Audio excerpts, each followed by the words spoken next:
নমস্কার। ১০০ দিন book reading চ্যালেঞ্জের আজকে হচ্ছে ৪২তম দিন, আর আমি পড়ছিলাম আলবেয়ার কামুর দ্য মিথ অফ সিসিফাস। তো এর আগের দিন আমি ২টি অধ্যায় পড়েছিলাম, আর আজকে আমি আরও ২টি অধ্যায় পড়েছি। তো আজকে যে অধ্যায়টি দিয়ে শুরু হচ্ছে দার্শনিক আত্মহত্যা।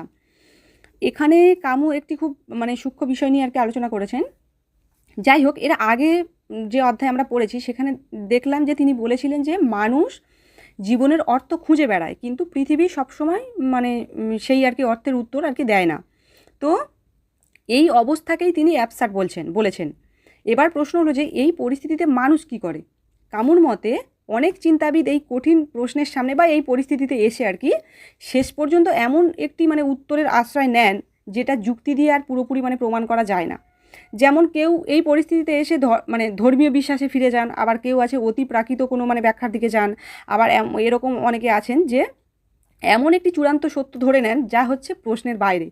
তো এই প্রবণতাকেই আর কি কামু আর কি দার্শনিক আত্মহত্যা বলে আর কি উল্লেখ করেছেন। তিনি এখানে কিন্তু কোনো আসল আত্মহত্যার কথা বলছেন না। তিনি বলতে চাইছেন যে যখন একজন মানুষ কঠিন প্রশ্নের মুখোমুখি দাঁড়িয়ে হঠাৎ প্রশ্ন করাই বন্ধ করে দেয়, অথবা যুক্তির জায়গা ছেড়ে এমন একটি বিশ্বাসে আশ্রয় নেয় যার পরীক্ষাই করা যায় না, তো তখন তিনি মনে করেন যে এই পরিস্থিতিতে আসলে চিন্তার স্বাধীনতা থেমে যায়।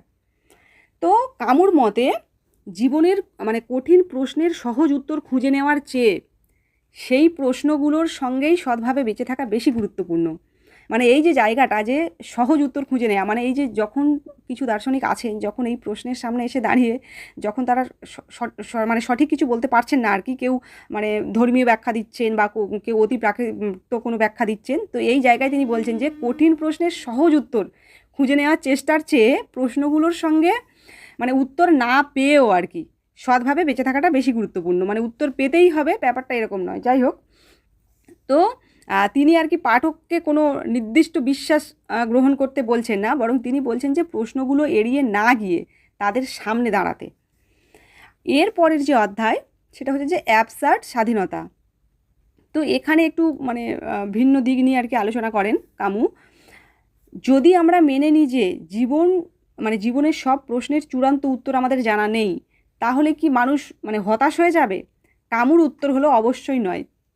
বরং তিনি বলেন যে এখান থেকে এক ধরনের স্বাধীনতা শুরু হতে পারে এই জায়গা থেকে। যদি জীবনকে কোনো পূর্ব নির্ধারিত অর্থের মধ্যে আটকে না দেখি, তাহলে মানুষের যে সিদ্ধান্ত, নিজের জীবনের যে অভিজ্ঞতা এবং নিজের জীবনকে আরও সচেতনভাবে বেছে নেওয়ার কিন্তু মানুষ সুযোগ পায়। যদি আগে থেকেই কোনো অর্থের মধ্যে আমরা প্রবেশ না করি, তাহলে কিন্তু এগুলো সম্ভব, সেই সুযোগ আমাদের হাতে আছে।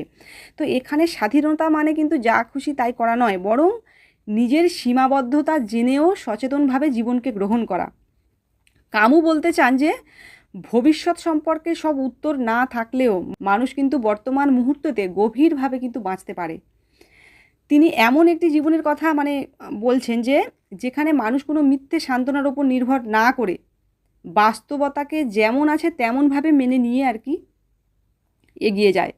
তো এই অধ্যায়ে আমার মনে হয়েছে যে কামু আর কি হতাশার দর্শন আর কি দিচ্ছেন না, কোনো উত্তর আমরা পাচ্ছি না বলে কোনো কিছু একটা বেছে নিতে হবে, জিনিসটা এরকম নয়। বরং তিনি বলেন যে অনিশ্চয়তার মধ্যেও মানুষ মর্যাদা নিয়ে বাঁচতে পারে। এখানে যে জিনিসটা যে কামু যেন এখানে দুটি পথের কথা আর কি বলছেন, যে একটি পথ হলো কঠিন প্রশ্নগুলোর সামনে না দাঁড়িয়ে কোনো সহজ উত্তরের আশ্রয় নেওয়া, আর অপর পথটি হলো যে সেই প্রশ্নগুলোর চূড়ান্ত উত্তর না পেলেও সেগুলো মেনে নিয়ে বাস্তবতাকে স্বীকার করে জীবনকে এগিয়ে নিয়ে যাওয়া।